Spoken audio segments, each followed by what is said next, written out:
Bonsoir à toutes et à tous et bienvenue à cette principale édition de 20h. Tout de suite les titres. Cela fait 6 ans que leur entreprise a déposé les clés sous le paillasson et depuis, leur quotidien rime avec difficulté. Les travailleurs d'Africamer lancent un appel à l'aide à l'État du Sénégal. Grogne à l'hôpital général de Grand Yoff. Les employés en veulent à leur patron. Ils leur reprochent des recrutements jugés abusifs. La réaction des employés, mais aussi de la direction dans ce journal. Le focus du jour nous intéresse à la prise en charge des insuffisants rénaux. La maladie gagne du terrain au Sénégal, mais problème, pas assez de moyens ni de ressources humaines pour la prendre en charge. Enfin, le Nigeria, toujours en proie à la violence. 69 personnes ont trouvé la mort lors d'attaques menées par des hommes armés. Voilà pour les titres, mesdames et messieurs. Le développement, c'est tout de suite.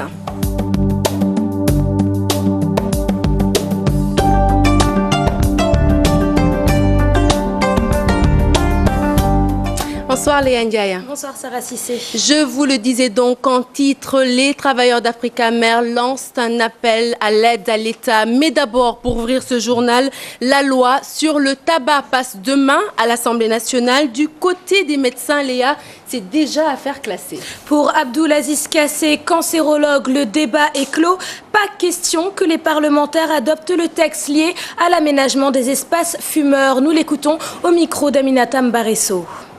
Inacceptable que dans les lieux publics, qu'il soit permis que d'autres personnes fument et tuent des non-fumeurs. Même s'il n'y avait que cette disposition, symboliquement parlant, c'est très important. Malheureusement, l'industrie du tabac a compris qu'en prenant cette mesure, ils allaient perdre 15% de leurs bénéfices et de leur production. Et que 84% des Sénégalais allaient s'arrêter. Alors c'est pourquoi l'industrie du tabac se bat pour dire il ne faut pas que ce point figure dans la loi. Nous ne l'accepterons pas. Ces touristes viennent de pays occidentaux. Dans 142 de ces pays, aujourd'hui, il est interdit de fumer dans leurs aéroports. Pourquoi nous, Africains, accepterions-nous ce genre de choses? Pourquoi nous, Africains, accepterions-nous que les gens puissent fumer dans nos hôtels et qu'ils tuent ceux qui travaillent dans ces hôtels? Ce ne sont pas des hommes. Et pourquoi le ferions-nous? Pour de l'argent? Cela m'attriste. Les ex-travailleurs d'Africamer lancent un appel à l'État du Sénégal. Cela fait 6 ans que la société a fermé boutique, laissant des chefs de famille sans salaire, une situation qui n'a que trop duré. Aujourd'hui, ces travailleurs sollicitent un geste des autorités afin de les aider à combler la dette d'Africamer. Elle s'élève à 14 milliards de francs CFA. Ils ont lancé leur SOS, c'était ce matin en Assemblée Générale. Reportage à Mouinata Mbaresso et Khalil Ndiaye. Ils sont restés 6 années sans salaire. Depuis, ces ex-travailleurs d'Africamer vivent une situation sociale difficile. Plus de 6 ans que nous réclamons nos arriérés de salaire, mais sans succès. Alors que ceci a fini de plonger nos familles dans la misère la plus absolue, causant surtout la dislocation de nos familles, de nos foyers, l'abandon forcé de nos enfants des chemins de l'école. La liquidation de la société programmée est bloquée pour diverses raisons. Le passif d'Africamer s'élève à 14 milliards. Et actuellement, Africamer ne peut pas se vendre même pas à 5 milliards. Donc, il faut que l'État puisse prendre en charge certains créanciers pour que ces créanciers, au lieu de payer leurs impôts à l'État, qu'ils tirent ce que Africamer devait leur payer. Ils appellent l'État du Sénégal à prendre en charge une partie des dettes pour que Africamer puisse réouvrir ses portes. Actuellement, il y a des repreneurs. On a discuté avec eux. Ils sont prêts à prendre Africamer, mais c'est le passif qui leur fait peur. Qui s'élève à 14 milliards. La maison ne peut même pas se vendre à 5 milliards. Ils sont 2500 ex-travailleurs à courir derrière 6 années d'arriérés de salaire. La main de l'État est vivement souhaitée pour abréger des années de souffrance. Dans l'actualité ce 13 mars également, les employés de l'hôpital général de Grand Yoff qui pestent contre leur direction. Ils étaient en sit-in ce matin pour dénoncer des recrutements qu'ils jugent abusifs et le non-paiement de leurs primes d'intéressement.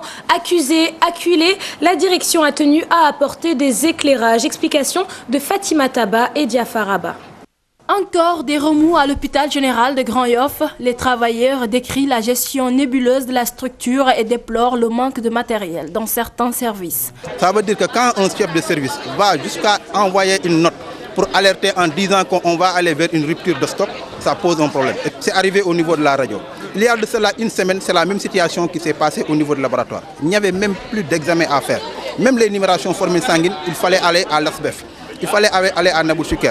On prélevait un malade hospitalisé, on lui donnait le type, il prenait les cas rapides avec le risque de transporter du sang. Vous comprenez ce que cela est en train de faire.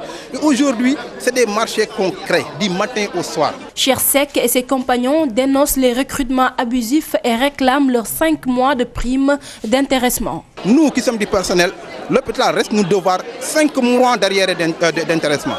Alors que ce que nous produisons fait plus que ce que l'hôpital Dantec produit, fait plus que ce que l'hôpital produit. L'autre élément, c'est par rapport à la gestion du personnel. On est en train de faire du recrutement tout azimut. Des gens qui n'ont aucune qualification et qui n'ont aucune compétence. La conséquence, c'est quoi? C'est leurs membres de leur propre famille qu'ils amènent ici. La direction de l'hôpital apporte des éclairages face au mouvement d'humeur des employés. L'objectif de ce mouvement de ce matin n'est rien d'autre que la revendication du paiement de 4 primes d'intéressement. Les recrutements abusifs, le manque de matériel, tout ceci est faux. Les travailleurs en sitting interpellent les autorités sur la gestion de l'hôpital général de Grand Yoff, une crise qui perdure aux grandes dames des patients.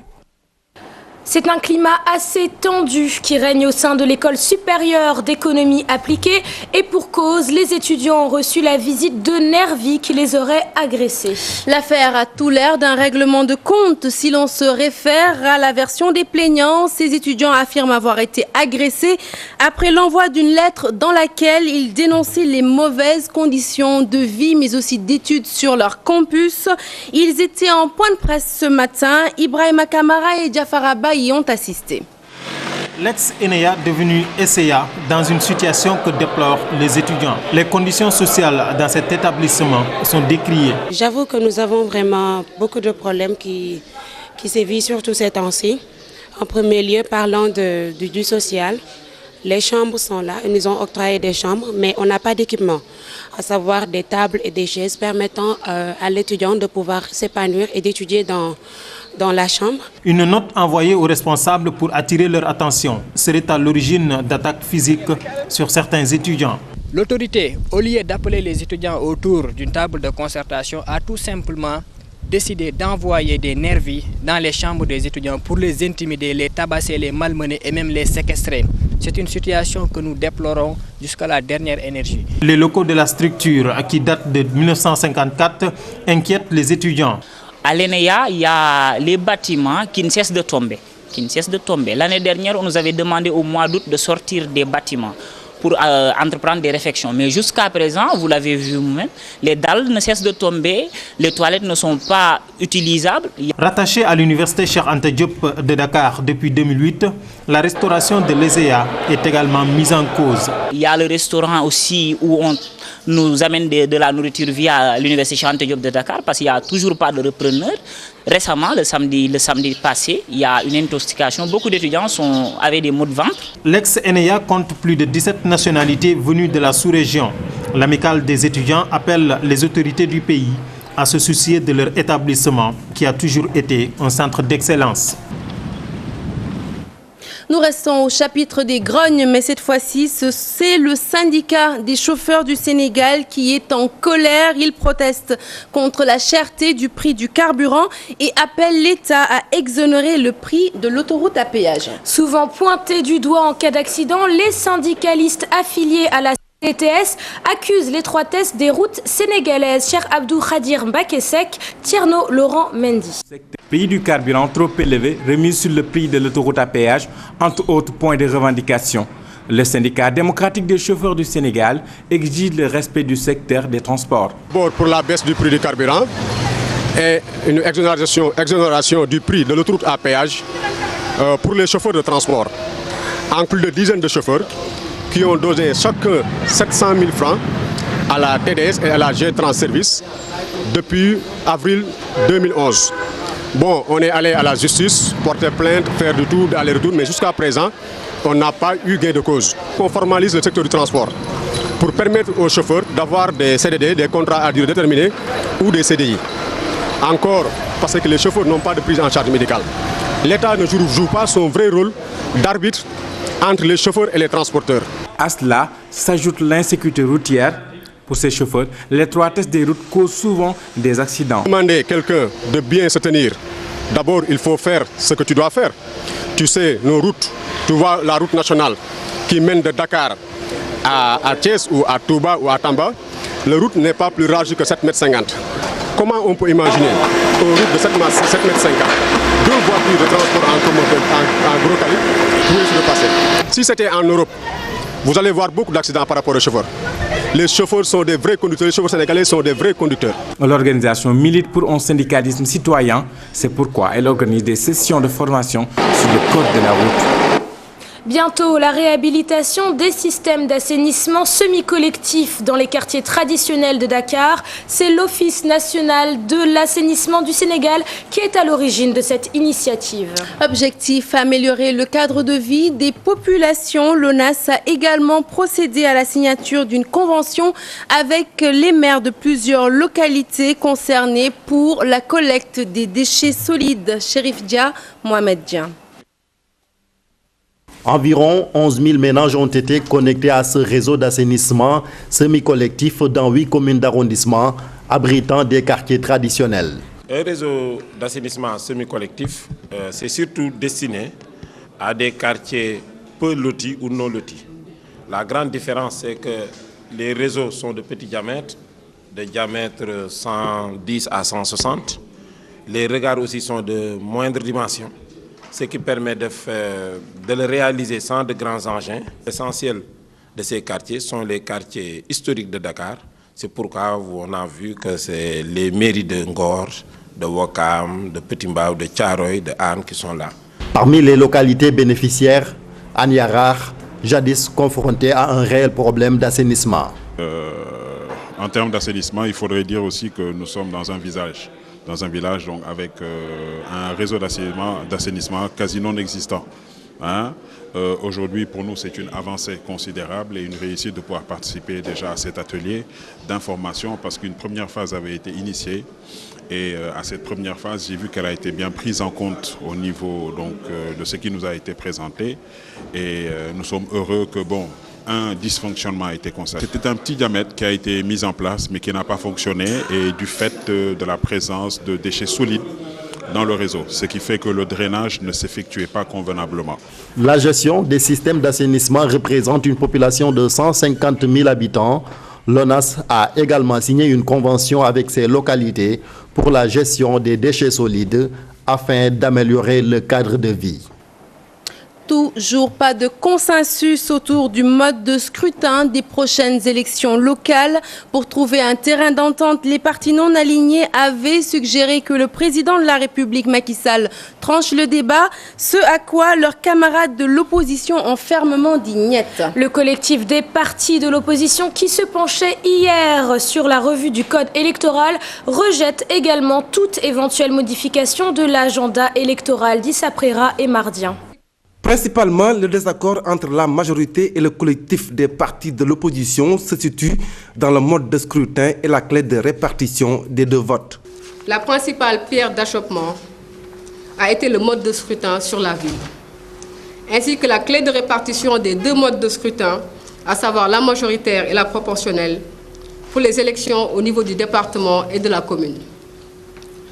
Nous avions proposé, pôle de l'opposition, d'avoir au niveau des 3 types de collectivités locales un scrutin mixte avec une clé de répartition de 40% pour la majoritaire et de 60% pour la proportionnelle.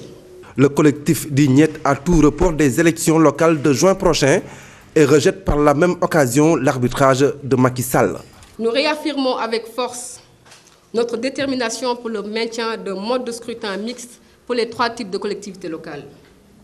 Que nous réitérons notre adhésion à la proposition à la solution médiane pour une clé de répartition unifiée des sièges sur la base de 45% pour le scrutin majoritaire et 55% pour le scrutin proportionnel, toujours afin de favoriser la pluralité au sein des conseils tout en veillant à leur stabilité. Nous affirmons aussi notre refus d'avoir l'arbitrage du chef de l'État, qui est un chef de parti. Et enfin, nous exhortons le gouvernement à respecter le calendrier républicain en tenant les élections à date échue. La revue du code électoral a pris fin le 7 mars 2014. Le rapport est sur la table du chef de l'État. Les 22 partis du collectif de l'opposition attendent de pied ferme sa décision. Dissa Prera, nous reparlons de l'affaire Medzo Diatta. L'artiste chanteur est sorti de prison aujourd'hui.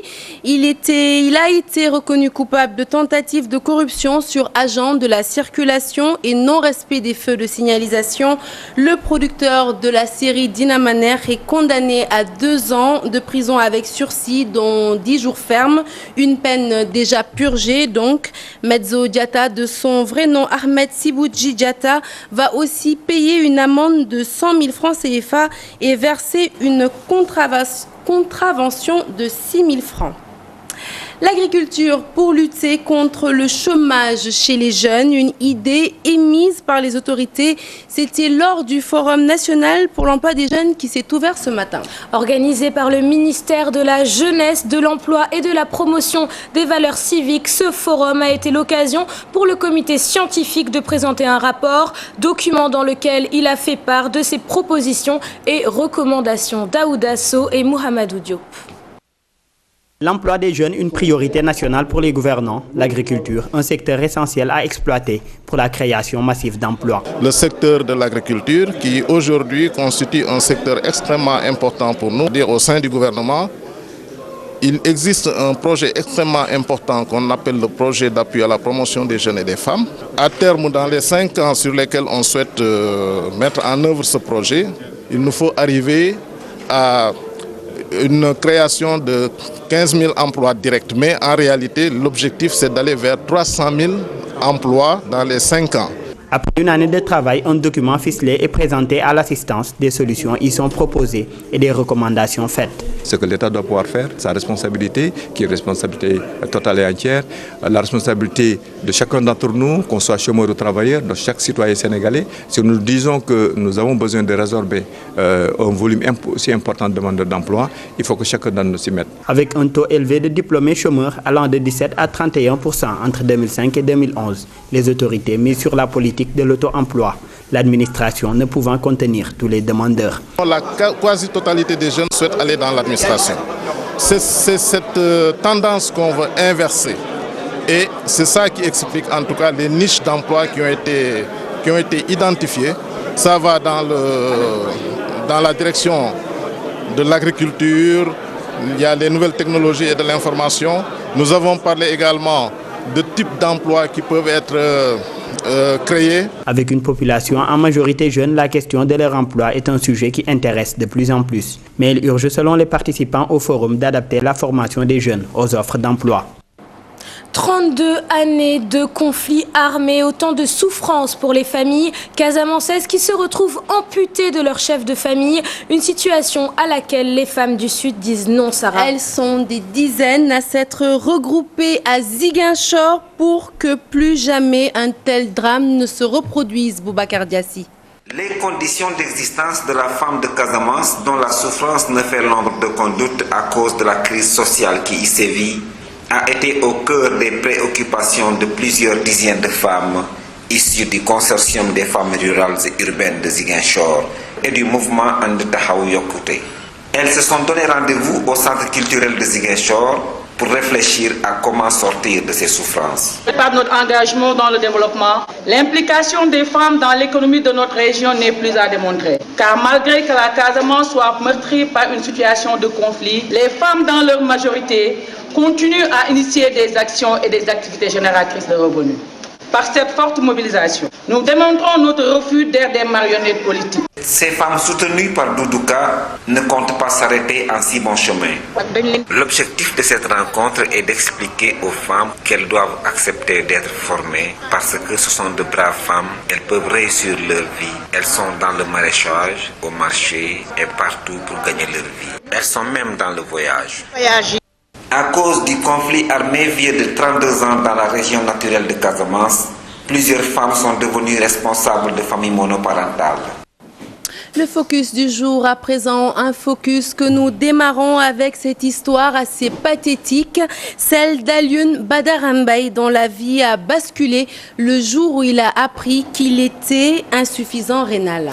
Analyse à répétition, dialyse toutes les semaines, voilà le quotidien d'Alioune Badara Mbaye qui en plus ne bénéficie d'aucun soutien si ce n'est celui de son épouse. Le malade reprend tout de même espoir grâce aux médecins qui le soutiennent. Nafissatou Silla, Ababacar Camara.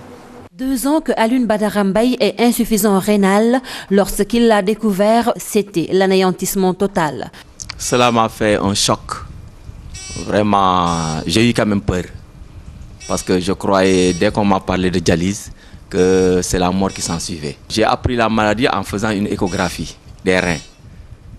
Lorsque j'ai fait une échographie, c'est en ce temps-là qu'on a révélé que j'avais une insuffisance rénale chronique. Badou, comme l'appellent ses proches, reprend petit à petit espoir, mais il sera de courte durée. Entre analyse et dialyse, il ne sait plus où donner de la tête. La maladie est très coûteuse. Ça me coûte chaque mois les 3 piqûres de néorochromo, 42 500. Sans compter les médicaments de la tension, qui me coûtent 15 000 francs. Sans compter les gouttes que je mets dans mes yeux.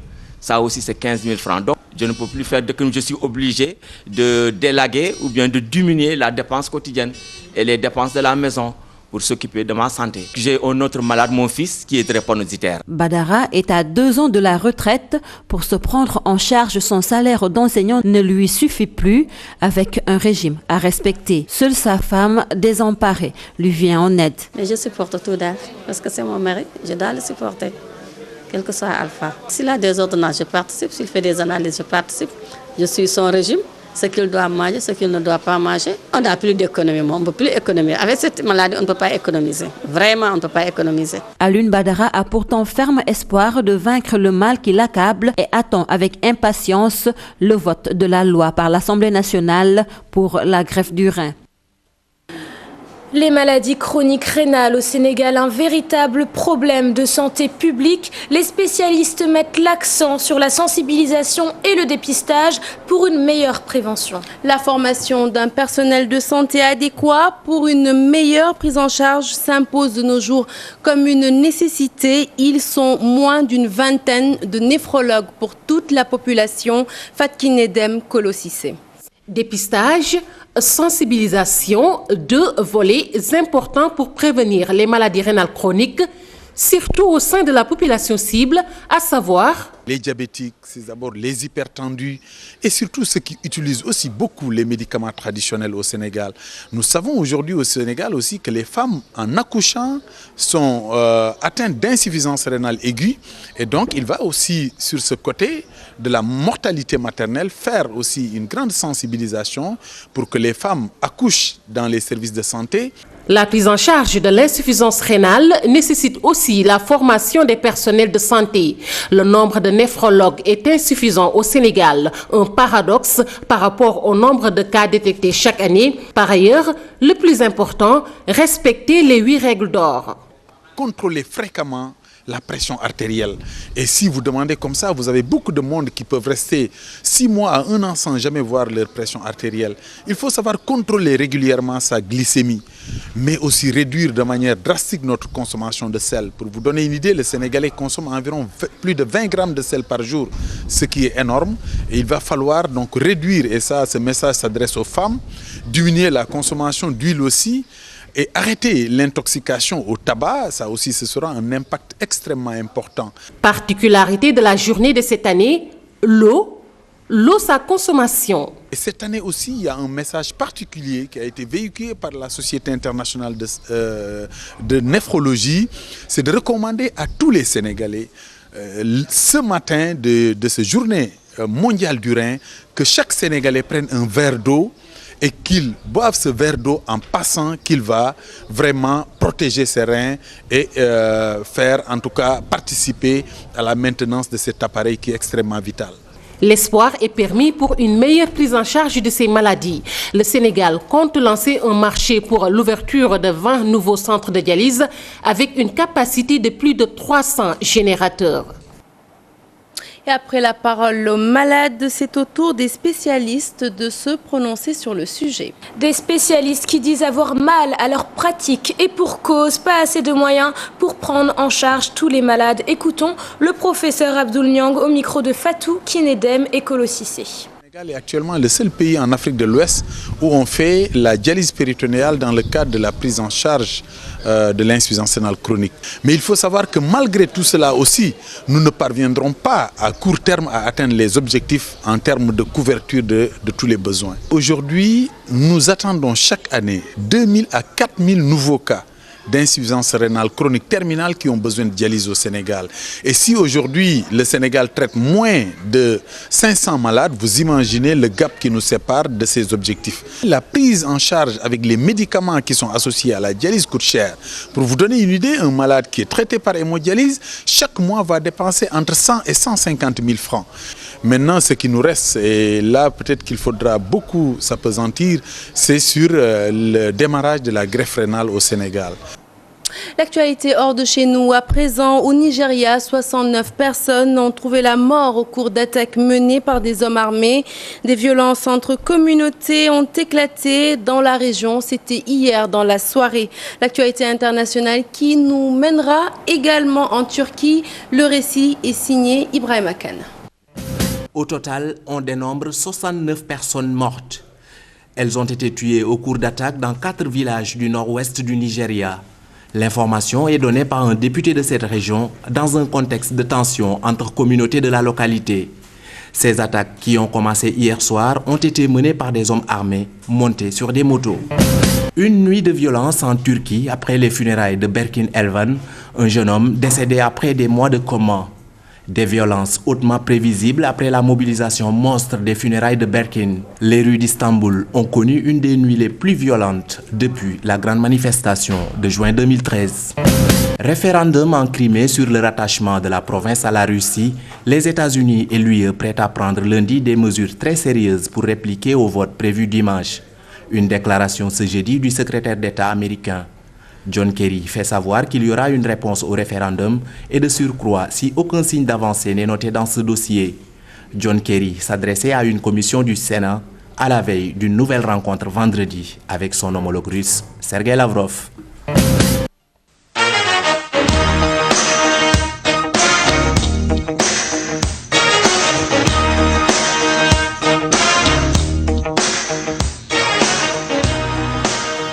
Football pour ouvrir cette page des sports. Classement FIFA, le Sénégal perd 3 places entre les mois de février et mars. Il passe ainsi de la 66e à la 69e place de ce classement, toujours dominé par l'Espagne, suivi de l'Allemagne et de l'Argentine. Et football, toujours, le Jaraaf a obtenu gain de cause. Il a été déclaré vainqueur du match contre le Casa Sport de la 7e journée, interrompu à la 70e minute par la commission de discipline. Le Casa Sport devra payer une amende de 300 000 francs CFA. Le centre Olympe Africa Juan Antonio Samarana boucle ses 25 ans de service à la population de Somone et de ses environs. Plus d'un millier de jeunes y suivent une formation sur 9 disciplines sportives. Cher Sadibou Diarra, cher Tidiane Diao, Mohamed Dian. C'est le temple de l'éducation sportive à Somone. Le centre Olympe Africa Juan Antonio Samaranch accueille et forme chaque jour des centaines de jeunes à plusieurs disciplines sportives. Du côté du rugby, ils sont à peu près 120 jeunes. Du côté du football, on est 115. Et au niveau du basket, ils sont à peu près 85 enfants qui viennent fréquenter le centre. Une nouvelle activité sportive est même expérimentée cette année, le net football. Nous regroupons des enfants. Chaque journée regroupe à peu près plus de 100 jeunes. Et sont partagés en équipe de 10. Et parmi ces 10, on a des filles. Et les enfants choisissent une valeur, et ils travaillent là-dessus. Et les enfants jouent sans arbitre. Ils jouent sans arbitre et une fille qui marque un but correspond à 2 points. Avec l'objectif de permettre une ascension sociale de ces pensionnaires, le Centre Olympe Africa de Somone se targue de plusieurs réussites. C'est d'abord un objectif éducatif, comme on dit. L'objectif éducatif, l'idée c'est d'essayer de faire en sorte que ces enfants puissent imaginer faire des choses par eux-mêmes et pouvoir grandir. Et proposer des alternatives. La plupart des anciens que vous voyez ici, des adultes que vous voyez ici, ils étaient jeunes à l'époque, ils ont été pensionnaires de Olympe Africa, ils ont fréquenté ce centre. Et aujourd'hui, ils sont des notables. Le maire de la ville que vous avez vu, c'est l'ancien responsable d'Olympe Africa d'ici, qui est devenu maire de la ville. Donc il y a des possibilités qui sont offertes. Projet pilote des centres Olympe Africa au Sénégal, le centre Juan Antonio Samaranch boucle ses 25 ans d'existence avec comme ambition de multiplier ses compétitions locales et internationales. On continue en foot et c'est une bonne nouvelle pour les membres du Dakar Sacré-Cœur. Le club de Ligue 2 Pro a paraphé un contrat de partenariat d'1 an renouvelable avec une société de location de voitures qui désormais va se charger d'assurer le déplacement de l'équipe. Mathieu Chupin s'est également prononcé sur la location de leur terrain de football qui permet de supporter certaines dépenses du club. Mathieu Chupin, interrogé par Chertidiane Diane. Ce secteur d'activité sport-loisirs, il ne nous permet pas, de nous remplir les poches. Il permet tout simplement au club de financer l'activité de formation et l'activité de l'équipe professionnelle du club. Donc c'est un secteur d'activité essentiel aujourd'hui pour nous. Si on n'a pas ce secteur d'activité aujourd'hui, on ferme le club. Il n'y a pas un mécène comme au niveau du tout-puissant Mazembe derrière Dakar Sacré-Cœur. On n'a pas trouvé de pétrole au niveau de Sacré-Cœur, on n'a pas trouvé de mine d'or. On a tout simplement des idées, on essaie de mettre ces idées en pratique. A mis à disposition également un véhicule au niveau du club, donc sur cette saison. Donc c'est pas, le partenariat. Pour moi, ce qui est très important aujourd'hui, c'est l'acte posé par Monsieur Sen, c'est-à-dire un chef d'entreprise qui décide de s'engager et de mettre en place une collaboration avec un club professionnel sénégalais.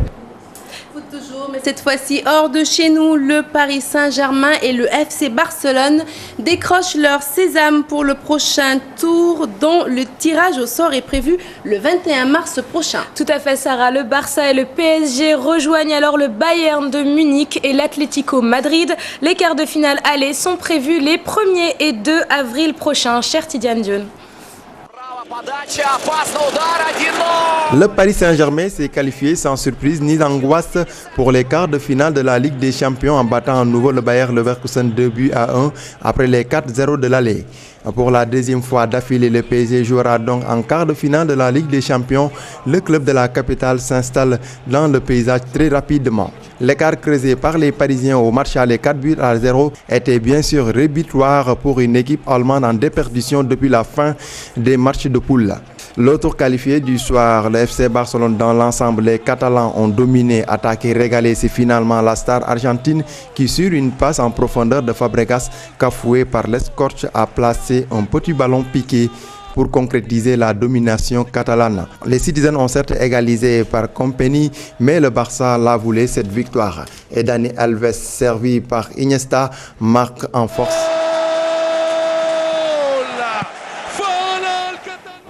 Fin de cette édition préparée par l'ensemble des équipes techniques et rédactionnelles de la maison. Merci de l'avoir suivi. L'info continue sur votre site www.gfm.sn. Le 0h sera assuré par Ibrahim Akan et ne ratez surtout pas ce nouveau rendez-vous.